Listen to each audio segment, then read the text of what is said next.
All right, YouTube, how you doing? Welcome back to the channel. It is Friday. Happy Friday to everyone out there. It's Friday, November 10th. We got ourselves a decent-sized NBA slate to jump into in today's video. Like we always do, we're going to go through each and every one of these games. I'm going to give you my lean on the spread, give you my lean on the total as we talk about the games, but all my final plays when I'm actually rolling with myself, if you do want to fade me, those plays will be in the pinned comment, always updated by game time. In terms of last night, 1-1 night, literally no blood on the board here. We do lose the under just by a few points here in the Magic and the Hawks game at under 232. That game finished 120 to 119, but we cashed the same game parlay for plus 100 odds in that game, so it covers for it. Banchero plus 20 plus points and assists, Trae Young 20 plus points, and then the Magic only losing by 1. We had him plus 13.5 as an alternate line in there. So again, no blood, literally like a lot of work for zero results. We didn't lose anything, we didn't win anything in yesterday's video, but nonetheless, guys, we're gonna have ourselves a nice little Friday here. In terms of our ride of the day, this one was absolutely tough, coming in from Matthew, who's an OG on the channel, and has definitely thrown out some bangers this year, and just in previous years too, of the ride of the days, but we don't come through. Paolo Banchero and I was burned us a couple times on the ride of the days. Over 21.5 points. He was playing well. 7 of 14 from the field, 8 boards, 4 assists, 1 steal, 34 minutes, 17 points. 17 points is where we get caught there. We just need a couple more from him. So Banchero, that's 2 times out of the last, 3 ride of the days that Banchero's been selected by me and has not come through. But if you guys do want to be the ride of the day or a chance to be the ride of the day in the next video, all you got to do is use hashtag ride of the day in the comments, and I'm jumping on board with one person's pick, giving you a shout out in the next video, win or loss. Only winners today in the comments, right? Only winners. Give me a lock in the comments. Let's get back on the winning train here. Let's go ahead and jump into game number 1. We have Detroit taking on the Sixers here. Sixers 6-1 on the year, 7-0 against the spread. Detroit 2-7 on the season, 4-5 against the spread here. Sixers, this says +6 for Detroit. It's actually moved all the way up to 8 since even taking the screenshot for our graphic. So we're talking +8 here for Detroit, -8 for the Sixers. I think my initial thought on this game is that I don't think Detroit keeps two games against 2 good opponents close. I know that I've said that I think that they can keep some games close this year, right? And they have, like even against Milwaukee, they just covered 120 to 118. They were like 12-point underdogs in that game, right? But I don't think they do it 2 games in a row. The Sixers playing some decent basketball, and Detroit has struggled at home, 1-3 this year. So give me the Sixers minus the 8 points. I don't love it. In fact, if this was at 6, so just a 2-point difference at 6, like it was about an hour ago or so, I do think that this could be one that we pull the trigger on, but 8 points is a hell of a lot of a different line in my brain. Total is sitting at 221 as of right now, and it makes sense. You have a Detroit team that's kind of middle of the road, I guess, when it comes to both offense and defense, and you have a really good Sixers offense, but a really good Sixers defense as well. So it kind of puts it right in that 220 range. Nothing too low, nothing too high. I'm going to lean slightly towards the over in this one because we've seen Detroit be able to at least give us, 105 plus in pretty much all but 1 game or 2 games this season for them, right? So if they give us 105, and I think the Sixers can win this game, like I said, slight lean towards 8, we're looking pretty close to that 220 mark. So I'll lean towards the over in this spot, assuming that the Pistons can kind of give us a little juice on the offensive end. All right, next up, we have Washington taking on Charlotte. This was a home, so Charlotte was home 2 nights ago. Washington wins, though, 132 to 116. Now Washington is home. Charlotte does have a couple injuries to note here. Terry Rozier still out. Gordon Hayward is probable here. So a couple guys, obviously, in the starting lineup that might not be there. Gordon Hayward probable, so it'll probably be what we saw last game, to be completely honest. And what we saw last game was Washington look like the much better team. That being said, I still feel like this is a spot, and these 2 teams are in a spot in which they'll split this home and home. I got the first one wrong, right? I thought that Charlotte would win when they're at home, and Washington would end up winning when they're at home, but I think it's obviously going to be reversed here if that is the outcome. So I'll take Charlotte here, plus the 2 points. Total sitting at 242. I think this one lands right around the 245 to 250 mark, so very, very, very high number. I get it, but I do think this gets into the 240s. But like I always tell you guys, it is kind of a junk game. Do we really want to put our money and risk risk our money, because no matter what you're doing in sports betting, you're risking, right? Do we really want to risk our money on a Washington and Charlotte game? Like, money just doesn't grow on trees around here, right? So I think we might sit this one out, but I do lean Charlotte +2, as well as a slight lean to the over 242. And guys, before we even move on, I forgot to say, hit that subscribe button, hit that like button. We just hit 35K recently. You guys are absolutely crushing it to start the NBA season. Life-changing type of support and whatnot. I don't mean like monetary or channel. I just mean like the community we're building is, and I thought we had an amazingly strong community last year, right? But the community we're building now is absolutely insane. 35K on YouTube here. We have almost, I think it's 4,500 on Discord, and I never promote that, right? So if you guys do want to check it out, check Discord, link in the description. Talk with 4,500 other people about your bets for the day, right? But yeah, you guys have been absolutely killing it. We're really building something special here, but I don't want to get too mushy or anything like that, but thank you guys very much for all the support, all the engagements, even the freaking guppies out there. Thank you, because every comment you make is one more comment within the community, right? But yeah, shout out to you guys. You really keep the engine turning here. I'm just a dummy that shows up, like I said in a recent video, dummy that shows up with the camera and the mic. You guys take it from there. So appreciate the hell out of you guys for sure. Let's go ahead and move on. All right, Celtics taking on the Nets here. This is an interesting one. They played, obviously, a couple days back on November 4th, so just about a week ago. Celtics did win by 10 points, and that's right where I see them being able to pull this one out, which is a little iffy because the spread is at 9 right now. But this Brooklyn team, a good team against the spread, 7-0-1 against the spread this season. Their only push there was the game against the Celtics, in which they were 10-point dogs, and they end up making it a 10-point game, right? But I do think Celtics can edge this one out. They lose to the Sixers in sort of dramatic fashion. Like, they were winning for a lot of that game. So I think that they have a little, fire under their ass from that one. And then Brooklyn is in a spot where they have been in. Now, they're great against the spread, but in terms of actually winning games, they're just keeping games close. They're not really, putting themselves over the edge against some good teams. Their wins have come from Charlotte, Miami, Charlotte, Miami, Chicago, the Clippers, who are on the road. Like, it's not like they have these quality wins, which makes me a little weary when looking at a team like this to potentially bet on. So I think that I do look at them and say, okay, well, you have 4 wins.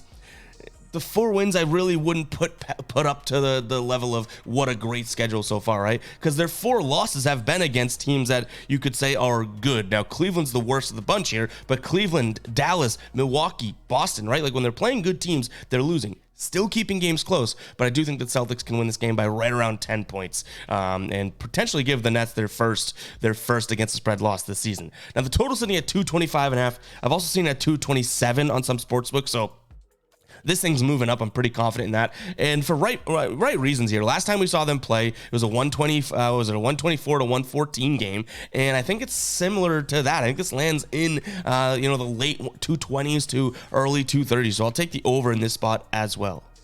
All right, guys, if you have not checked out OddsJam yet, I think it's time you go over and do so. And I got you guys with 7 days free with the link in the pinned comment. It's a platform that has a million different tools. Depending on how you sports bet, these tools can help you obviously profit and beat the books. People like you and me can use these tools to become better sports bettors. And if you do want to continue your subscription after that, 25% off your first month right over on the positive EV screen, which is such a good spot to look every single day. For example, over 227.5 here for the Celtics versus the Nets, right? Plus 105 on MGM. On other sportsbooks here, you're looking at minus 107. Across other sportsbooks, you're seeing that there's different odds out there. This is the best tool to use if you do want to become a long-term profitable sports bettor here, guys. Get the best prices out there.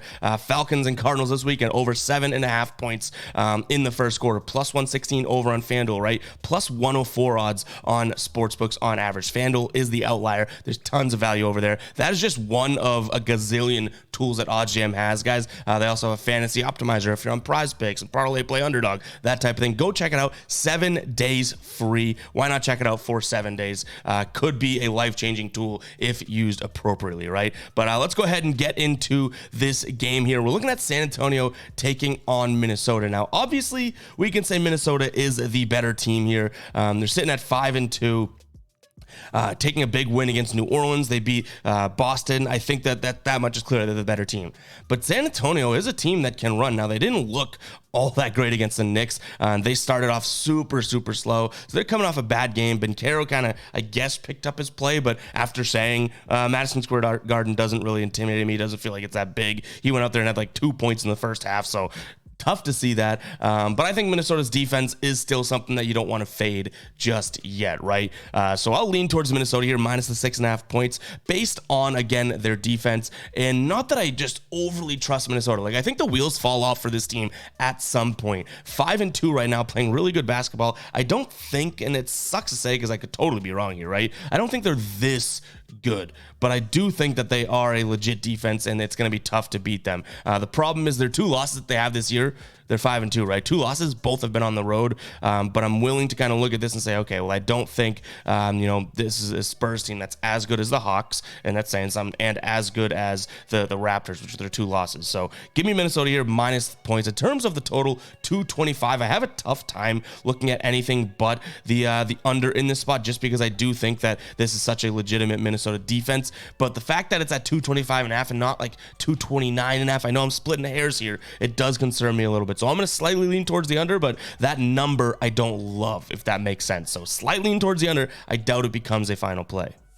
Next up, we have Memphis taking on Utah. Utah 2-7 on the season. Memphis 1-7 on the season. So we're not looking at 2 great teams, but they do play entirely different. Utah's been cruising around, playing at a high pace. Not the most efficient offense, but still shooting a bunch. So they're 24th in field goal percentage, but 7th in field goal attempts. In terms of scoring too, they're only middle of the pack in terms of points per game. But you have a middle of the pack defense on the other side in Memphis. So this total is what I first looked at, and I originally went and leaned towards the lean towards the over. But the more and more I look at it, I do think this game can finish right around the 225, or at least in the 220s.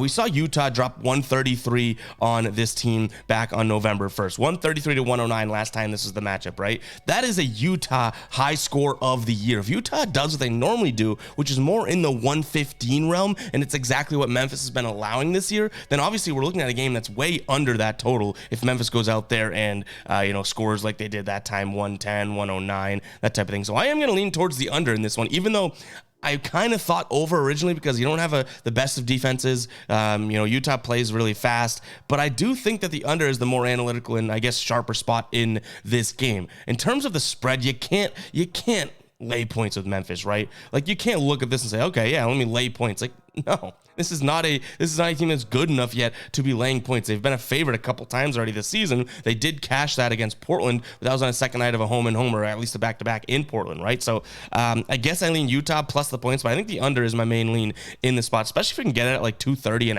I think this one does stick like right in the mid 220s here today. All right, don't look now. The Houston Rockets have won 4 straight games. They lost 3 straight to start the year, and everyone's thinking, this is just another Rockets bad team, right? But they've won 4 straight games. They are at home here, and for whatever reason, I think that they get this one done too. I don't love that they're favorites, but I do think that, it makes sense why. This is a Pelicans team that is obviously going to struggle without CJ McCollum. Zion's now questionable, but I think he missed last game because a birth of a child, right? So I think he'll be back. It's not like he's injured or anything, but if he's not back, then boy, it's even more of a spot for me to take a peek here at the Rockets. As long as Alpi Sengun is playing here, Alfred Sengun questionable with an ankle here. I don't think he's missed any time yet, so it's not like anything that's kept him out yet, but definitely worth noting, ankle sprains are pretty legit. So if he plays and Zion doesn't or whatever, I do look at Houston and sounds kind of crazy, they have a chance to be a final play here. But if a couple guys are out and this game becomes even kind of crazier, we probably stick away from it. 217.5 is the total right now, and had it not been for the way Houston's defense has been playing, I'd be looking at the over here all day long. But this is a Houston defense that's actually playing, and I can't believe I'm saying it, but playing good basketball. 4th fewest points per game allowed here. The best points per game against third quarter teams that are coming out of the halftime really well. They're a top 10 team in field goal percentage against top 5 in 3-point percentage against, like for whatever reason, these young guys are playing some good basketball, especially on the defensive end. So I'll lean towards the under. 217.5 is super, super low. So I don't know if we make it a final play, which I'm saying that about a lot of games in spot, but Again, I don't fake confidence for content. If you think one video I'm wishy-washy, blah, blah, blah, too bad. Like, that's not too bad to you, but just too bad in general, because that is how I'm feeling about the game, right? I'm not gonna come on here and be like, I really love Houston in the under here. It's like, no. That's the part that I'm leaning. That's what I see. It's gonna be tough to make that a final play, but nonetheless, those are the leans on this spot. All right, we got 3 games left on the slate. Before we do, I'm going to jump into the Fade Me store and browse around. Guys, if you want to support what we're doing here and get some great merch at the same time, go ahead and check out Fade Me. We have the tie-dye dunk collection launching in just a few days. Tons of new hoodies and sweatshirts. But if you're still going on vacation, you want to hang on to summer, check out the Fadecation collection as well. But this holiday drop is fire. We have the Grinch. We have Santa drinking a beer with the money bag, guys. Go check it out. Tons of cool products over on Fade Me. And it helps support us, obviously, right? This is stuff that we've put a lot of effort into. So if you do want to pick up some merch and you've been watching every single day and you're always like, I want to support or I want some good merch at the same time, go pick up a t-shirt, guys. Really does a lot for us. I get so excited. This is one of the projects that I'm most passionate about right now. When I see an order come through for Fade Me, my phone lights up, I get juiced. So go check out Fade Me, guys. And we have a pretty cool giveaway coming up soon towards year end for anyone that's made a purchase. We have obviously your information with emails and whatnot. So FYI there. It's supposed to be like a secret thing and a give back thing, but incentivizing you guys right now, I guess. Let's go ahead and move on with the rest of the slate here, but check out fademe.store.